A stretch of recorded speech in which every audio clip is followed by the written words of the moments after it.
السلام عليكم ورحمة الله تعالى وبركاته أصحابتك وحيران توزيع جنال اسكسو نقد وناكسن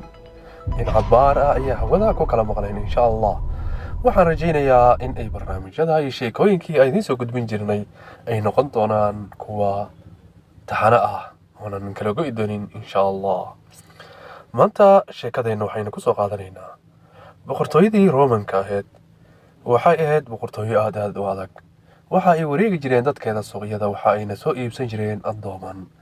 sometimes weeraro ayay qaadi jireen waxa ayna soo qafaalan jireen addooman dad kuwaasay ka dhigan jireen addooman qof kasta oo Roman ah ee suuqa taga oo soo iibsada addoonkaas asaga ayaa iska lahaa sida uu rabo ayuu ka yeelayay cid kale xisaabtamaysayna ma aysan jirin hadduu rabo waa uu garaacayaa garaacaas hab ahaado mid oo u dhintay sababtoo ah addoommadaas waxba ma aysan ka duwaneen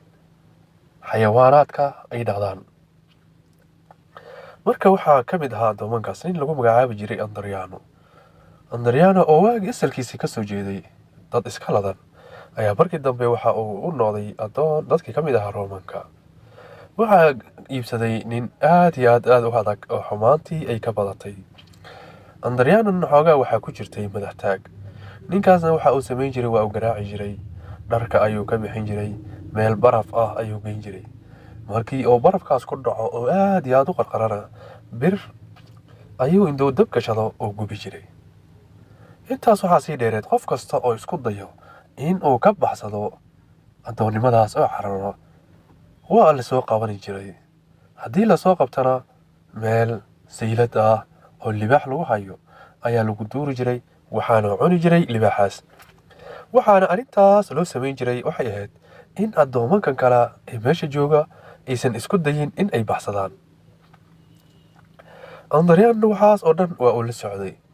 noloshii aad iyo aad ayuu ugu adkaatay waxa uu yiraahday noloshan addoonnimada ah ee sidaan lagu galay inta ku noolaan lahayd waxa ka qeyr badan in aad ka cararto haddii lagu soo qabto haba lagu siiyo libaaxiye Andriano habeenadii ka mid ah ayuu ka fakaday ninkii iska lahaa wuu cararay oo in muddo ah ayuu socday waxa uu dhex socday hoodska iyo qararka dhulku waa dhul hawd ah oo libaaxyo badan bahalo badan masas badan wax walba ay ku nool yihiin Andriano waxa uu sameeyay habeenka ayuu lugeynayay oo ordayay maalintiina meel ayuu ku dhoomin jiray sida ay xaalkiisaas ugu sii safrayay ayuu maalinkii dambe waxaa la kulmay roob aad iyo aad u xoog badan habeenkii waxa uu siyaxo ku leexataa meel qarar ah oo uga dhuumatid roobkan godkii markii uu galay oo in cabaar ah uu ku jiray ayaa waxaaba godkii soo galay libaax aad iyo aad u xoog badan Andriano waa uu nacay waxa uu yiraahday caawa waxaan u malaynayaa in aan noqon doono cashadii libaaxan libaaxiisii u soo socday ayuu Andriano soo ag fadhiistay oo taahayay gees ayuu fadhiistay qod ama qori dheer ama qodax aad iyo aad u weyn oo xoog badan ayaa libaaxa lugtiisa ku jirtay taas oo lugta oo u qaadi kari weysanaa Andriano wuxuu arkay in libaaxa lugtiisa ay dhiigayso qori weyna oo ku taagan yahay indhihii ayay ka wada hadleen libaaxii iyo Andriano waxa uu u dhawaaday libaaxii haddii u dhawaaday lugtii ayuu wuxuu ka bixiyay qorigii uga mudnaa markii uu ka bixiyay ayuu meerax yar soo qaaday waxa uu ugu duubay lugtii oo waxa uu ka istaajiyay dhiigkii ka socday Andriano habeenkaas meesha ayuu waaga ugu bariyay maalinkaasna ma uusan bixin oo wuxuu sahay ka warma ayuu libaaxan ku cuni doonaa markii uu xanuunka ilaabo maalinkii oo dhan waxay iskula jireen godka habeenkii libaaxii waa uu baxay oo wuxuu aaday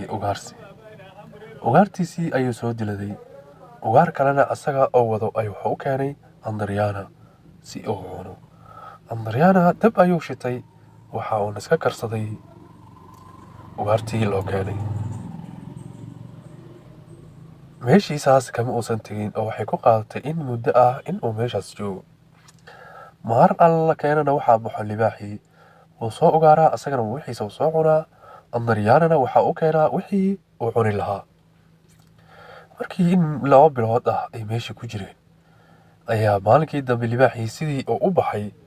maba uusan soo noqon. andaryaan aad iyo aad ayuu u murugooday. maalmo ayuu sii maqan yahay, libaaxii ma soo noqon. waxa uu yidhaahday alla ilaahay libaaxii waa uu guuray meelo kale ayuu aaday ama meelahaas ayaa lagu dilay. andaryaana markii uu cabbaar meesha deganaa libaaxiina uu soo noqon waayey ayuu waxa uu go'aansaday in uu sii wado safarkiisii. andaryaana sidaas ayuu ku ambabaxay. markii in muddo ah uu sii lugeynayay ama sii socday ayaa ciidamadii Roomaanka oo wareegayo ayaa waxay ay qabteen andaryaano.